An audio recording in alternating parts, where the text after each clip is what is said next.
Cardiologist. Dr. Gupta has been instrumental in bringing the concept of free treatment of life-saving bypass surgery and angioplasty for poor patients of India. He is often referred as the bridge between European and Indian cardiologists. With this long list of achievements and glory, may I take this opportunity to invite Dr. Vivek Gupta sir to kindly share his thoughts.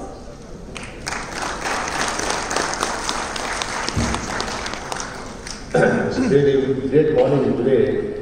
So I'm overwhelmed with the number of people sitting here. This is not the first time, but one of the rare occasions when we have to have the privilege to address the students.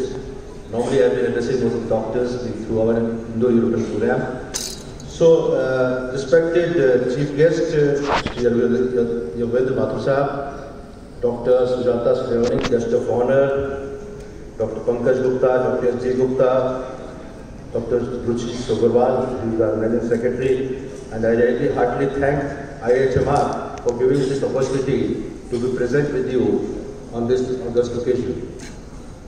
I am a clinical cardiologist, so I'll start my talk a little bit about the cardiology session.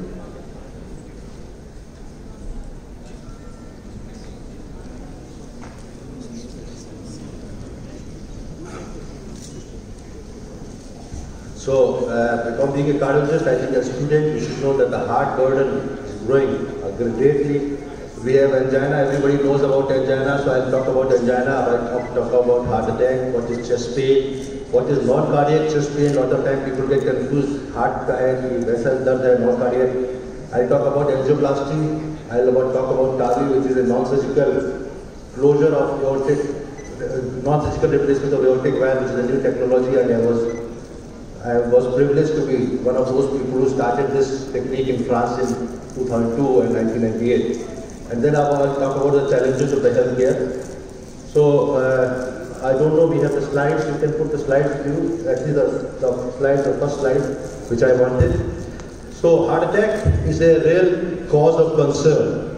50% patients do not reach hospital. This is the statistics of India. And those who reach hospital, they have a grim, until they reach a place where they have a possibility of thrombolysis or the possibility of urgent or acute angiography followed by angioplasty, the survival rate is not so good. What is heart attack? Heart attack is because of the occlusion of one of the coronary arteries of the heart. I don't know, many people may be knowing about biology, they must have read. Heart is a muscular organ. What is heart? Heart is a muscular organ which supplies blood to the whole of the body. It's only doing that. It is just a supply to the brain. Brain is the seat of life. Seat of life is not heart, it is the brain. The brain gets constant supply of blood from the pump which is happening right from the time the fetus is there in the heart until the death. Every organ of the body has time to rest. The hand rests, the eyes rest, the brain also rests when you sleep. But the heart has no time to rest. And therefore heart becomes so crucial. And therefore everybody is afraid of heart because sudden cardiac arrest can lead to death. The stroke, which is a blockage of the artery which supplies the brain, does not cause instant death. But cardiac arrest can cause instant death, and we don't want death. So the heart attack is because of the occlusion. Why the heart attack happens? There are 3 coronary arteries which supplies blood to the heart. You see, if you see the pulse, what is pulse? Pulse is one of the branch of the artery which is supplying the head. And if you occlude the pulse like this, the hand becomes white. As soon as you open it, it becomes red. This supply to the head is coming from the radial and ulnar artery. Similarly, there are arteries which supply blood to the heart and it's not visible on the body. You cannot palpate it because it's lying inside the thoracic cage. These 3 arteries, 2 on the left and 1 on the right, I repeat, these 3 arteries are the seat of life because they supply blood to the organ. Heart is supplying the blood to the whole of the body. But for its own functioning, the heart requires the blood supply like the radial artery supplying to the head. And these arteries are known as coronary arteries. And these are only 3 in number. And very important, they are very thin. They are only 3 mm to 3.5 mm lumen. You see, the whole body, the life is dependent upon the heart. The heart is being supplied by the 3 arteries, and these 3 arteries are having a diameter of only 3.5 or 3 millimeter lumen. And if the cholesterol happens to deposit there, because of our lifestyle, because of diabetes, because of high blood pressure, because of stress, because of pollution now, which is one of the major risk factors now for the heart. If the cholesterol deposits in these arteries, the narrowing of the artery, and this leads to less supply to the organ, which is heart. When the supply is reduced, it leads to chest pain. What is pain? Pain is a very important defense mechanism. One should not shy of pain. What is pain? If somebody cut you here, you feel pain and you remove your hand. Similarly, when there is a blockage in the coronary artery, when the patient walks 1 mile or he goes up the stairs, he will get pain which is known as angina. This angina is because of cry of the heart. What is cry of the heart? The heart is receiving less blood supply than what is actually required, and that is why the patient feels pain, and this is angina. So if you feel the pain and if you have angina, that means there is some problem.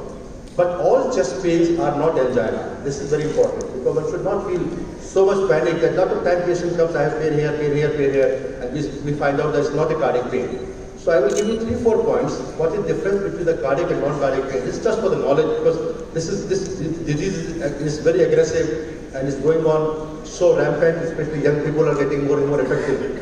Now we see that 35-year-old, I had a patient yesterday, 39-year-old heart attack. So similarly, such patients are going, so we have to have good knowledge about this. All chest pain are not angina. But there are some features which describe that this pain is actually angina. If the patient has pain on walking and it reduces by taking rest, this is clearly angina. Number 2, if the patient has large part of the chest is affected by pain, large part, a prick coming here and there lasting for a few seconds is never angina. A prick pain which is going here, aata hai chala jata, abhi aaya ekdam chala gaya, it is never angina. The pain associated with suffocation, ghabrahat, pasina, sweating is mostly heart. So there are few features which can discover, but of course ECG is very important. But I tell you, 95% of patients of angina and heart attack will have a normal ECG. This is very important. 95% of the patients who have a clearly angina will have a normal ECG, but the treadmill test will be positive. Positive means abnormal. What is treadmill test? You must have seen all these things, but I want to give you a little example. What is it? What is treadmill test? You let the patient exercise on the treadmill. What is doing? We are not testing his muscular capacity. We are testing his heart capacity. Because when the patient exercises on the treadmill, the heart rate goes up. The demand goes up. The supply is restricted. There will be ECG changes. What we check in treadmill test is actually his heart condition, not his muscular condition. A lot of people say, I was very much fatigued, so my TMT should be maybe normal, but I was fatigued, I did not take food. I said no, it doesn't affect. Treadmill test, what we do in treadmill test, we let the patient exercise for 3 minutes, 4 minutes, 5 minutes, 6 minutes, 7 minutes, and we reach a target heart rate, which is about 130, 140, that is depending on the age. And at the heart rate, we see the ECG, and we see if there is a blockage in the artery, then ECG will be abnormal at that particular target heart rate. This is treadmill test. But EMT is also having a fallacy. I am telling you how to diagnose heart, that's what I am telling you. ECG, I told you, 95% of angina will have a normal ECG. That is, once you see ECG normal, okay. One should not be fully satisfied. Okay, ECG is very important to diagnose heart attack, but it is not the final test. Treadmill test is also not final. It is normal in at least 20% patients who have a critical blockage. This is what very important. I have seen patients, there is no well textbook. TMT done today, and patient comes after 15 years have large heart attack. He said my TMT was normal. So the fallacy of TMT is that it can be falsely normal in 20% patients. Then what to do? You have echocardiography. You know, everybody knows echocardiography. What is echocardiography? It is ultrasound of the heart. It's nothing. It's just an ultrasound image of the heart. It's a very important test because it tells you the heart functioning. It tells you the valves, how the valves are functioning, whether there is a leakage in the valve, there is stenosis of the valve. The most important part is that it can discover at least the old heart attack, which is silent heart attack, is common in diabetic.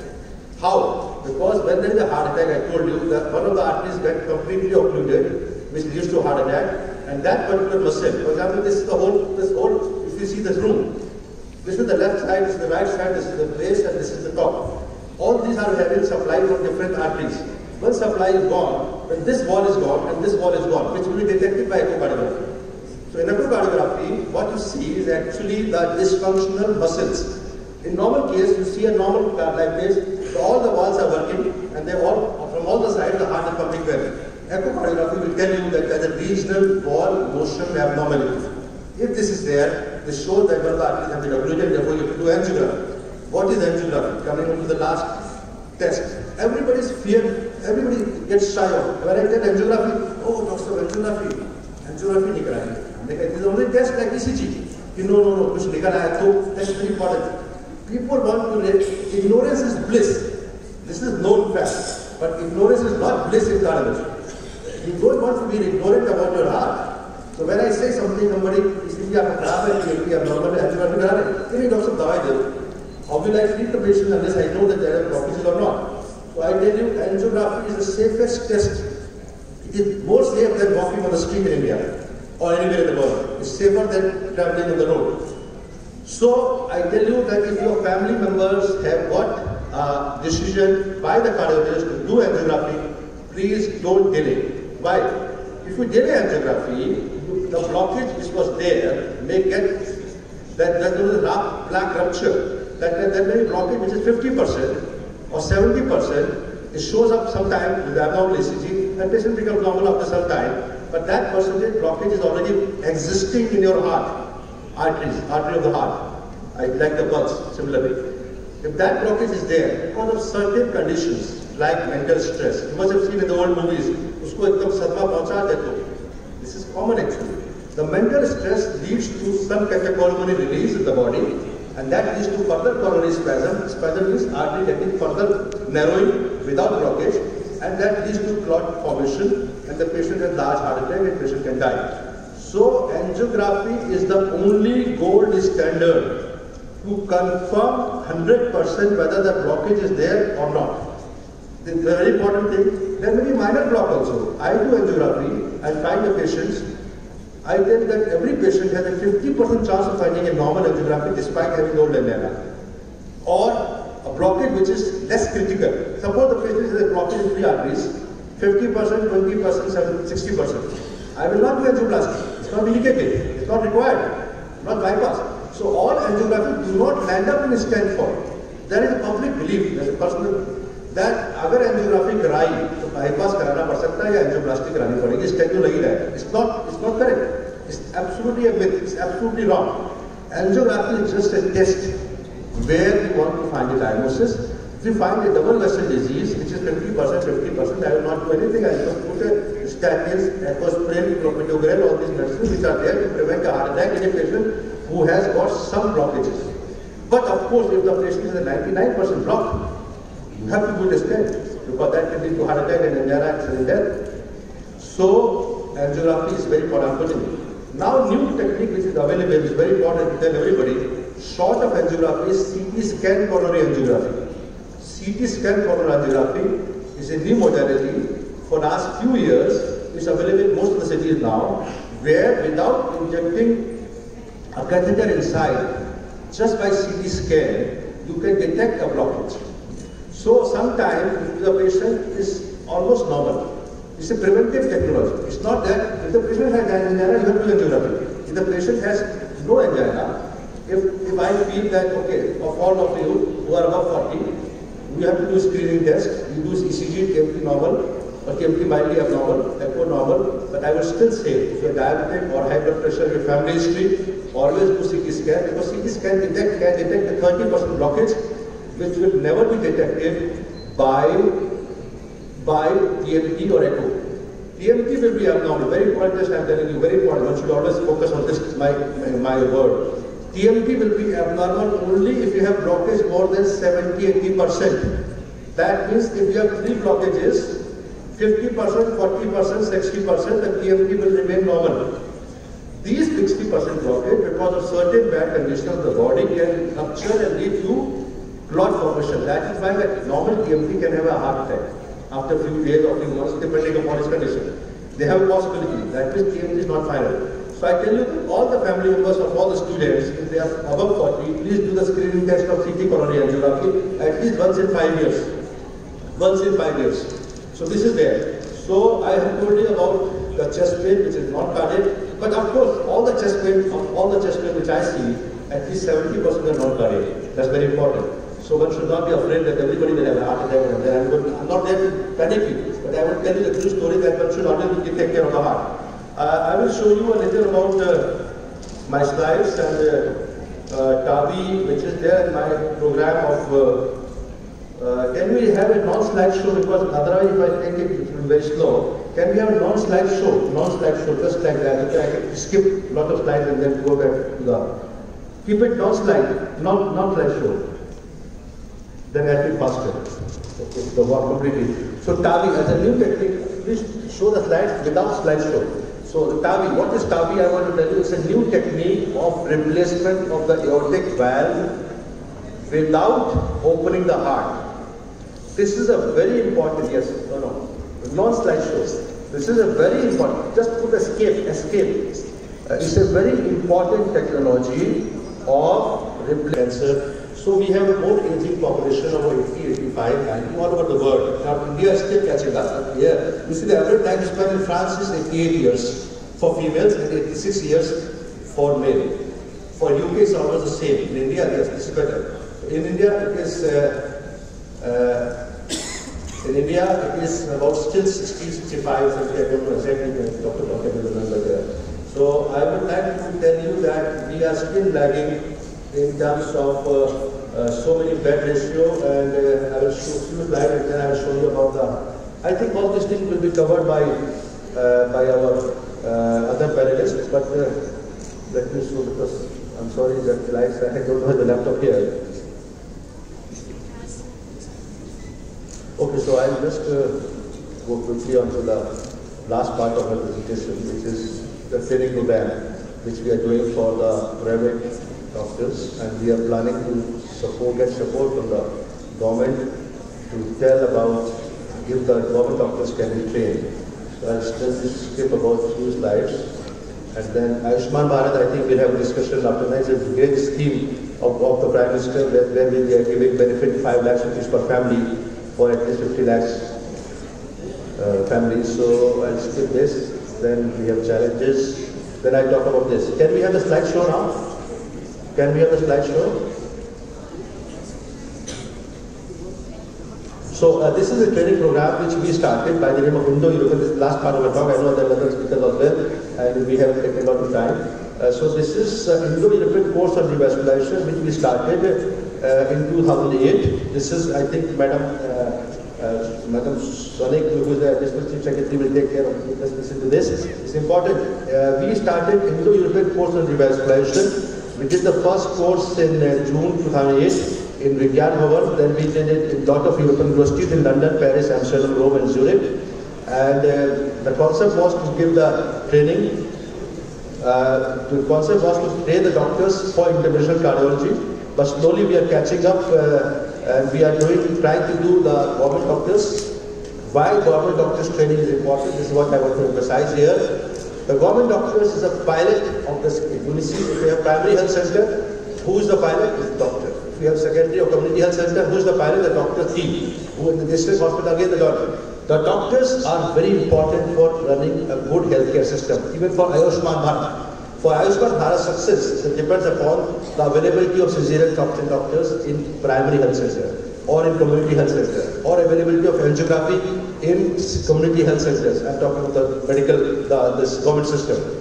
Unfortunately, the doctors who are like us in the government sector do not have enough opportunity to be trained. They are getting training. I'm not saying that they are not training. But training outside India just makes a little more difference. I have been training doctors from India in London, Paris, Rome, and Amsterdam, not in the hotel, but in the universities. For example, Tor Vergata University in Rome, Padua University in Italy. We have a collaboration with the George Pompidou Hospital in Paris. We train the doctors there. I'll just take last 1 minute. I request that the government should take initiative. I have been giving the presentation to Government of Uttar Pradesh. I'm going to be present to Rajasthan, also to Maharashtra and other places. And there is a positive feedback from Maharashtra. Recently I got a call from Bhopal, Madhya Pradesh, that these doctors' training will actually help to successfully implement IIHMR Bharat, because every patient cannot be treated in a private hospital. If the private hospital is full, I have seen that a lot of patients are being given that there is no bed available. How can they treat the our patients? So we have to actually improvise upon the healthcare of our own system, which is the healthcare of India, which is the government system. Thank you very much, and thank Dr. Pankaj Gupta with my whole heart. He gave me time and the opportunity to speak to the students. I know it is a little long, but I want to speak much more, but the time is limited. Thank you very much for this opportunity. I am very much impressed by IIHMR, which is one of the very old universities. Dr. Gupta, I really congratulate you for this. Thank you.